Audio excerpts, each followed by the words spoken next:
Today we will learn how to aspirate peritoneal fluid. Peritoneal fluid को Asiatic fluid भी कहते हैं। अब एसाइटिक फ्लूइड जो है बनता कैसे है? There is an imbalance between production and resorption of intraperitoneal fluid. Production और रिजर्प्शन में अगर इम्बैलेंस हो जाए तो फ्री फ्लूइड एक्युमुलेट होता है इंट्रापेरिटोनियल स्पेस में। अब इंट्रापेरिटोनियल स्पेस क्या होता है? Parietal peritoneum and whistle peritoneum के बीच एक स्पेस होता है जिसको इंट्रापेरिटोनियल स्पेस कहते हैं। उसी में फ्लूइड का एक्युमुलेशन हो जाता है जिसको हम लोग एसाइटिस कहते हैं या पेरिटोनियल फ्लूइड कहते हैं। अब हम लोग आते हैं कि एसाइटिक टैपिंग के प्रोसीड्योर के बारे में जानने से पहले I want to describe ascites in short. जान जाइए कि एसाइटिस क्या होता है, और एसाइटिस तो बता दिए कि कैसे बनता है। when there is an imbalance between production and resorption of fluid in peritoneal space। ठीक है। Next, what is the indication of ascitic tapping? किस कंडीशन में हम लोग एसाइटिक टैपिंग करेंगे? तो there are two indications, first diagnostic and second therapeutic. First diagnostic में 5 to 10 ml fluid spread करते हैं और उसको इन्वेस्टिगेशन के लिए भेज देते हैं। इन्वेस्टिगेशन में हम लोग प्रोटीन, शुगर एंड साइटोलॉजी करते हैं। साइटोलॉजी में न्यूट्रोफिल, लिम्फोसाइट एंड मैलिनेंट सेल देखते हैं कोई कैंसर सेल है कि नहीं। Second therapeutic.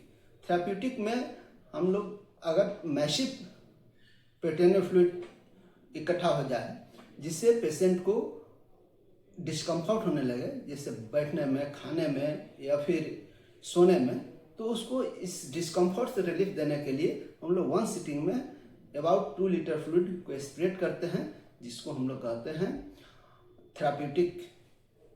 और इस थेराप्यूटिक में 2 लीटर से भी ज़्यादा हम लोग निकाल सकते हैं, बजाते उसको ह्यूमन एल्बुमिन आईवी फ्लूइड को इन्फ्यूजन करते हैं। उसके बाद हम लोग 2 लीटर से ज़्यादा यानी 4 लीटर्स तक स्प्रेड कर सकते हैं, लेकिन उसके साथ ह्यूमन एल्बुमिन आईवी फ्लूइड चढ़ाना पड़ेगा। अब आता है कि व्हाट इज इटियोलॉजी, क्या कारण है एसाइटिक फ्लूइड बनने का? तो सबसे मोस्ट कॉमन कॉज है cirrhosis of liver.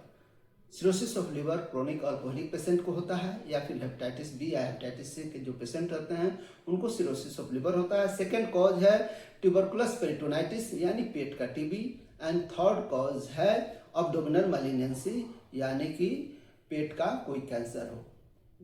These are most common cause. Exam में होता है क्या कि जब पूछा जाता है कि what is the aetiology of ascites, तो स्टूडेंट्स स्टार्ट करते हैं रेयर कॉज से। तो रेयर कॉज से स्टार्ट नहीं करना है, इससे इंप्रेशन खराब होता है। तो हम लोग सबसे पहले मोस्ट कॉमन कॉज को ही बोलते हैं। अब आया है what is the requirement for Asiatic tapping. Asiatic tapping के लिए क्या क्या रिक्वायरमेंट है? तो कुछ नहीं, it is a bed side procedure. इसके लिए हम लोग ग्लोव्स, एंटीसेप्टिक प्रोसीड्योर पूरा लेते हैं। और ये देखिए बेटाडीन स्वाब है ना, ये स्पिरिट स्वाब है, और एक 18 नंबर का 18 गॉस का निडिल है जो कि थोड़ा वाइड बोर होता है। इसको 18 नंबर इसलिए लेते हैं कि फ्लूइड में क्या निकलेगा, क्लियर फ्लूइड निकलेगा कि हेजी फ्लूइड निकलेगा कि पुरलेंट मटेरियल निकलेगा, थिक मटेरियल निकलेगा। तो ऐसा निडिल लेकर चलते हैं कि कोई भी फ्लूइड अंदर हो वो स्पिरिट हो जाए आसानी से। तो 18 Gauss needle is the best. उसके बाद एक आईवी सेट होता है। आईवी सेट से हम लोग यूटिलाइज करते हैं। ग्लोव्स पूरा एंटीसेप्टिक मेजर लेते हुए हम लोग स्प्रेड करते हैं, और साथ में एक स्टेराइल पॉट रखते हैं जिसमें फ्लूइड कलेक्शन के लिए, ताकि उसको हम इन्वेस्टिगेशन में भेज सकें। और एक बोतल चाहिए जो इन्वेस्टिगेशन के लिए स्टेराइल पॉट में कलेक्शन के बाद अगर पेशेंट को रिलीफ देना चाहते हैं तो बोतल में एक्स्ट्रा फ्लूइड को हम लोग स्प्रेड कर देते हैं, कलेक्ट कर लेते हैं। अब है कि पेशेंट का प्रिपरेशन कैसे करेंगे। पेशेंट को सबसे पहले it is a bed side procedure, तो हम लोग पेशेंट को कहते हैं कि यूरिनरी ब्लैडर एम्प्टी करके आए। हम लोग को इंश्योर होना पड़ेगा कि उसके ब्लैडर में फ्लूइड तो नहीं है। यूरिनरी ब्लैडर में कभी कभी होता है कि अगर आप ब्लैडर को एम्प्टी नहीं करवाओगे तो निडिल यूरिनरी ब्लैडर में चला जाता है, और हम लोग एसाइटिक फ्लूइड की जगह पर यूरिन ही स्प्रेड कर लेते हैं गलती से। तो सबसे पहले उसको कहेंगे कि वॉशरूम जाके और यूरिनरी ब्लैडर एम्प्टी करके आए। सेकंड, उसको पेशेंट को सुपाइन पोजीशन में लेटाते हैं एग्जामिनेशन टेबल पर। सुपाइन पोजीशन में लेटाने के बाद साइट ऑफ पंक्चर, कहाँ पर पंक्चर करना है इसका हम लोग सिलेक्शन करते हैं।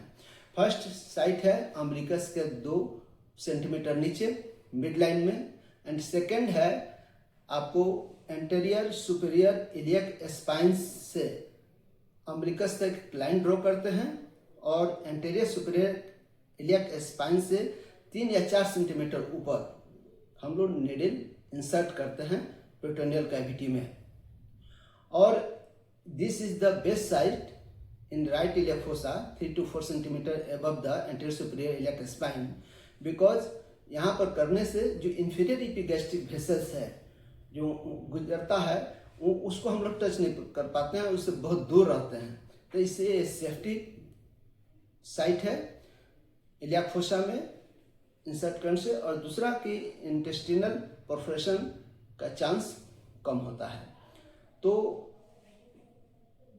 उसके बाद से हम लोग पूरा एंटीसेप्टिक मेजर लेते हैं।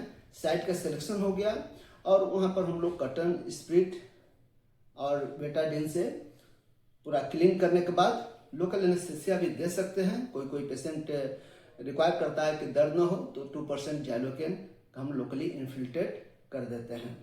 अब है कि निडल ले जाते कैसे हैं अंदर। डायरेक्ट निडल हम लोग पंचर नहीं करते हैं। डायरेक्ट निडल पंचर करने पर बाद में अगर फिर फ्लूइड उसको इकट्ठा हुआ मैसिव तो वहाँ से लीक होने की संभावना रहती है। तो इसको अवॉइड करने के लिए हम लोग जिग जैग मोशन में जाते हैं। डायरेक्ट न जाकर पहले सबक्यूटेनियस निडल को इंसर्ट किया, फिर अपवर्ड्स गए, देन फिर स्ट्रेट गए, यानी जिग जैग मोशन में जाएंगे ताकि फिर फ्लूइड कलेक्शन हो जाने के बाद जब हम निडल को विड्रॉ करेंगे तो पैराइटल पेरिटोनियम एंड एब्डोमेन दोनों एक दूसरे से सट जाता है, लॉक हो जाता है और उधर से फ्लूइड लीक होने की संभावना कम रहती है। अब आ जाते हैं कि ऐसा करने से एसाइटिक टाइपिंग करने के दौरान क्या क्या कॉम्प्लिकेशन हो सकता है। तो कॉम्प्लिकेशन एक होता है कि इंटेस्टिनल परफोरेशन हो सकता है। इसके अवॉइड करने के लिए हम लोग निडल जब इंसर्ट करते हैं तो स्लोली अंदर जाते हैं, जैसे ही फ्लूइड आने लगता है हम लोग वहीं पर रुक जाते हैं। बड़ा निडल का इस्तेमाल नहीं करते हैं और एक ही बार पूरा अंदर नहीं चले जाते हैं, है ना। स्लोली इंसर्ट करेंगे, जहाँ पर फ्लूइड आने लगे वहीं पर रुक जाएंगे। दूसरा है कि इंफीरियर एपिगैस्ट्रिक वेसल्स का इंजरी हो जाए तो उसमें ब्लीडिंग होने लगता है, लेकिन जब हम लोग इलियाक फोसा वाले साइड पर डालेंगे तो वहाँ पर इंफीरियर एपिगैस्ट्रिक वेसल्स से बहुत दूर हम लोग रहते हैं, तो ये भी संभावना है जो पंक्चर का वो नहीं हो पाएगा।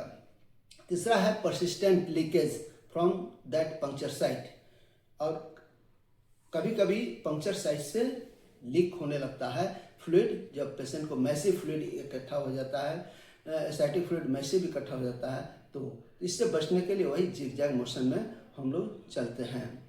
तो और चौथा है कि कॉम्प्लिकेशन बैक्टीरियल इन्फेक्शन हो सकता है, तो इससे बचने के लिए हम लोग कंप्लीट एंटीसेप्टिक मेजर लेते हैं, है ना। ग्लोव्स का इस्तेमाल करें, बेटाडीन स्प्रिट का इस्तेमाल करें ताकि बाहर का कोई भी इन्फेक्शन पेट में नहीं जा सके। और video already has been recorded. अब नेक्स्ट वीडियो हम चलाएंगे, पेशेंट को कैसे स्प्रेड किया है दिखाएंगे। और due to medical ethics patient का डिटेल हम लोग देना नहीं चाहिए, कॉन्फिडेंशियल रहती है, तो इसको हम लोग कॉन्फिडेंशियल रखते हुए next we watch the video.